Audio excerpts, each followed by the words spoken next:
Hello दोस्तों, स्वागत है हमारे नए वीडियो में। आज की वीडियो में हम लोग एक रोमांटिक ड्रामा मूवी का एक्सप्लेन करने वाले हैं। इस मूवी की कहानी में हम लोग एक ऐसी औरत को देखेंगे जिसकी एक खूबसूरत नौकरानी होती है। ये औरत अपने नौकरानी से काफी क्लोज होती है और ये बात इसके हस्बैंड को पसंद नहीं आती है। जब भी ये हस्बैंड वाइफ इंटीमेट होते थे वो नौकरानी इन दोनों को देखती थी। आखिर इन तीनों के बीच में कैसा रिश्ता है ये हम लोग इस वीडियो में आगे देखेंगे। तो चलिए इस मूवी को शुरू करते हैं। मूवी के स्टार्टिंग में हम लोग सोफिया को देखते हैं। सोफिया ईवा नाम के औरत के यहाँ एक नौकरानी का काम करती थी। वो ईवा की बेहद खास नौकरानी थी। ईवा जहाँ भी जाती सोफिया भी उसके साथ जाती थी। कहने को तो ईवा सोफिया की नौकरानी थी, लेकिन दोनों के बीच में बहनों की तरह प्यार था। सोफिया ईवा के हर काम को किया करती थी। वो उसके खाने पीने से लेकर उसके नहाने तक का इंतजाम करती थी। सोफिया ईवा के इतने करीब थी कि ये बात ईवा के हस्बैंड जोश को पसंद नहीं आती है। कभी कभी जब ईवा और जोश नींद में होते थे तब अचानक सोफिया उनके कमरे में आकर अपना काम करने लगती थी। इसलिए सोफिया को लेकर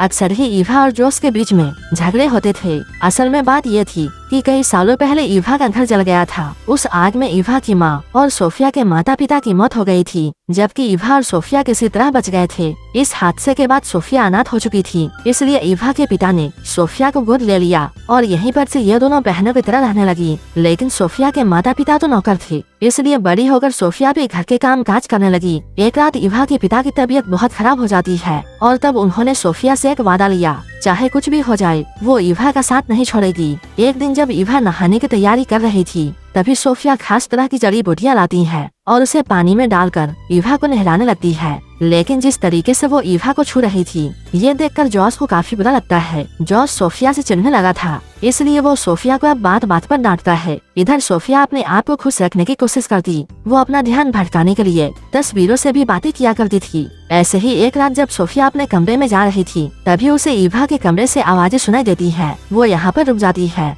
इन आवाजों को सुनकर सोफिया ये समझ जाती है जॉस ईवा के साथ में इंटीमेट हो रहा है। उन दोनों की आती हुई गर्म आवाजों को सुनकर सोफिया के अंदर भी तूफान मच जाता है। इसके बाद वो जल्दी से अपने कमरे में आती है और अपने सारे कपड़े उतारकर आईने में अपने आप को देखकर सेटिस्फाई करने में लग जाती है। अगली सुबह जब सोफिया बाजार में जाती है तब यहाँ उसे स्टीव नाम का एक आदमी मिलता है। स्टीव सोफिया को अच्छा लगता था और वो हमेशा स्टीव से ही सब्जियां लेती थी, लेकिन वो जैसे ही स्टीव को देखती थी वो काफी घबरा जाती थी। सोफिया जब बाजार से आती है तब वो पूरे घर की साफ सफाई करती है और फिर खाना बनाने में लग जाती है, क्योंकि आज इनके घर में कुछ मेहमान आने वाले थे। अभी सोफिया घर के कामों को कर ही रही थी तभी उसे ये बात मालूम चलती है कि जोस एक नई नौकरानी रखने वाला है। इस बात को सुनकर सोफिया काफी परेशान हो जाती है, क्योंकि वो ईवा से दूर नहीं जाना चाहती है। इसलिए वो अब और भी अच्छे से काम करने लग जाती है। जल्द ही घर में मेहमान आ जाते हैं। इनके मेहमान नॉर्मन और उसकी बीवी जेनिफर होते हैं। नॉर्मन को यहाँ देखकर सोफिया चौंक जाती है, क्योंकि एक समय ऐसा था जब नॉर्मन सोफिया से प्यार करता था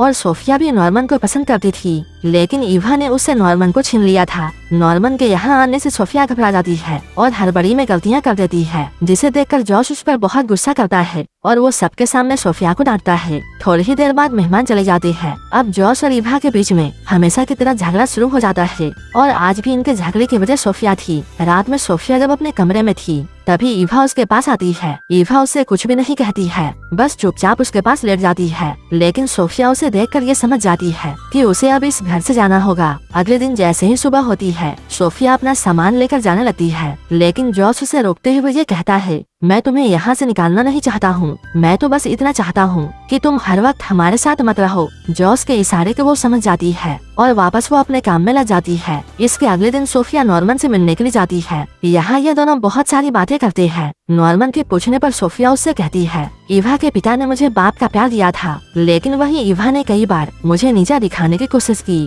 क्योंकि वो अपने पिता का प्यार किसी के साथ भी बांटना नहीं चाहती थी। नॉर्मन से बातें करते हुए उसे काफी अच्छा लग रहा था, लेकिन तभी ईवा उसके पास आकर उसे अपने साथ चलने के लिए कहती है। ईवा उसे जॉस के स्टूडियो में लेकर जाती है। यहाँ पर उन्हें एक छुपा हुआ बच्चा मिलता है जो कि जॉस की बनाई हुई मूर्तियों में छुपा हुआ था। असल में शादी के इतने सालों बाद भी ईवा अब तक माँ नहीं बन पाई थी, इसलिए ईवा इस बच्चे को अपना बच्चा समझकर अपने साथ घर ले आती है। जब ईवा उस बच्चे को नहलाना चाहती थी तब वो बच्चा काफी उछल कूद करता है। ईवा के बाद जब सोफिया उसे नहलाने का ट्राई करती है तब वो आराम से उसके पास आता है। इसके बाद जॉस एक डॉक्टर को बुलाता है। बच्चे को अच्छी तरह चेक करने के बाद डॉक्टर इन लोगों को ये बताता है ये बच्चा बिल्कुल ठीक है, लेकिन इसका शरीर कुछ ज्यादा ही फ्लेक्सिबल है। इधर ईवा उसके शैतानियों से परेशान हो चुकी थी, लेकिन जॉस और सोफिया उस बच्चे की काबिलियत पहचान गए थे। एक रात ये लोग उस बच्चे को लेकर एक मेले में जाते हैं। जब ये लोग मेला घूमकर घर में फिर से आते हैं, तब इन्हें दरवाजे पर एक जादूगर मिलता है। उस जादूगर के देखने से पहले ही वो बच्चा कहीं छिप जाता है। जॉस के कहने पर सोफिया उस जादूगर के लिए खाने का इंतजाम करती है। खाना खाते हुए जादूगर ये बताता है मेरे सहायक की मौत हो गई है और अब उसका बेटा विली ही मेरा वारिस है। इस जादूगर की बातों से ये लोग समझ जाते हैं जो बच्चा उनके घर में है वही विली है। अब जादूगर अपने जादू का कमाल इन सभी को दिखाता है ताकि ये लोग डरकर विली को वापस कर दे, लेकिन जादूगर के लाख कोशिशों के बाद भी ये लोग उसे विली के बारे में कुछ भी नहीं बताते हैं। अब सोफिया विली का ध्यान रखने लगी थी, जिससे ईवा को उससे जलन होने लगती है। सोफिया ये सारी बातें नॉर्मन को बताती है। वो उसे ईवा को माफ करने की सलाह देता है। अब सोफिया फिर से नॉर्मन के करीब आना चाहती थी और इसलिए उसने अब नॉर्मन के घर में आना जाना शुरू कर दिया था। नॉर्मन से मिलकर उसके अंदर भी इंटीमेट होने की इच्छाएं जागने लगी थी। वो हर वक्त बस अपनी प्यास मिटाने के सपने देख रही थी। एक तरफ वो नॉर्मन के करीब आना तो चाहती थी, लेकिन वहीं इधर वो स्टीव के साथ में भी अपना अच्छा समय बिता रही थी। स्टीव से मिलकर जब वो अपने घर में आती है, तब यहाँ पहुंचकर वो एक पुलिस वाले को देखती है। ये पुलिस वाला जॉस का दोस्त होता है। वो यहाँ जॉस से कहता है जादूगर पर बैंक लूटने का आरोप है और पुलिस को इस बात का शक है कि इस काम में एक दुबले पतले बच्चे ने बैंक लूटने वालों की मदद की है और पुलिस को ऐसा लगता है कि वो बच्चा तुम्हारे घर में है, इसलिए पुलिस तुम्हारे घर में जांच के लिए आ रही है। ये सुनकर जॉस और सोफिया सोच में पड़ जाते हैं। अब ये लोग उस बच्चे को खिला पिला कर मोटा करने की कोशिश में लग जाते हैं ताकि कोई भी उसे पहचान ना पाए। इसी बीच सोफिया को ये मालूम चलता है कि स्टीव उसके एक सहेली से शादी करने वाला है। ये जानकर उसका दिल टूट जाता है। अब पुलिस जॉस के घर पर आती है, लेकिन उनके कहने पर जब विली को बुलाया जाता है, तब विली को देखकर पुलिस वापस जाने का फैसला करती है, क्योंकि जॉस और सोफिया ने उसे खिला पिलाकर कम्प्लीटली चेंज कर दिया था। अब सब कुछ ठीक हो गया था। विली के बचने पर सब लोग बहुत खुश थे। विली खुश होकर इधर उधर कूदने लगता है और सोफिया उसे पकड़ने के लिए उसके पीछे पीछे भागती है। इसी बीच उसकी नजर ईवा और नॉर्मन पर जाती है, जो एक दूसरे के गले लगे हुए थे। उन दोनों को एक साथ देखकर सोफिया का दिल फिर से टूट जाता है। वो उदास होकर बाजार की ओर जाने लगती है, लेकिन तभी स्टीव उसके पास में आकर ये कहता है मैं सिर्फ तुमसे प्यार करता हूँ और अगर तुम हाँ कहो तब हम लोग शादी करके किसी दूसरे शहर में चले जाएंगे। वो स्टीव से शादी तो करना चाहती थी, लेकिन वो ईवा को भी छोड़ना नहीं चाहती है, इसलिए सोफिया उसे मना कर देती है। इसके काफी दिनों के बाद जॉस अपने घर में एक पार्टी देता है, जिसमें वो और ईवा सभी के सामने विली को गोद लेने वाले थे। ये देखकर पार्टी में आए सभी लोग ईवा की तारीफ करने लगते हैं, क्योंकि उसके पिता कायल ने भी सोफिया को गोद लेकर उसकी परवरिश की थी। लेकिन आज पहली बार सोफिया को ईवा के तारीफ से गुस्सा आ रहा था। वो यहाँ पर जॉस को ईवा और नॉर्मन के रिश्ते के बारे में बताना चाहती थी। जैसे ही उसे यह मौका मिलता है, वो सभी के सामने ये बात बोल देती है। वो जॉस से कहती है जिस नॉर्मन को तुम अपना दोस्त कहते हो वो तुम्हारी वाइफ का आशिक है और वो दोनों आज भी इंटीमेट हुए थे। सोफिया की इन बातों को सुनकर नॉर्मन की वाइफ का अचानक दौरा पड़ जाता है। तभी सोफिया भागकर घर में आ जाती है। घर के अंदर आकर वो अपना सामान बांधने लगती है ताकि वो यहाँ से कहीं दूर जा सके। सोफिया को अब ऐसा लगने लगा था कि वो जिससे भी प्यार करती है, ईवा उसे उससे छीन लेती है। तभी ईवा भी यहाँ पर पहुँच जाती है। ईवा काफी गुस्से में होती है।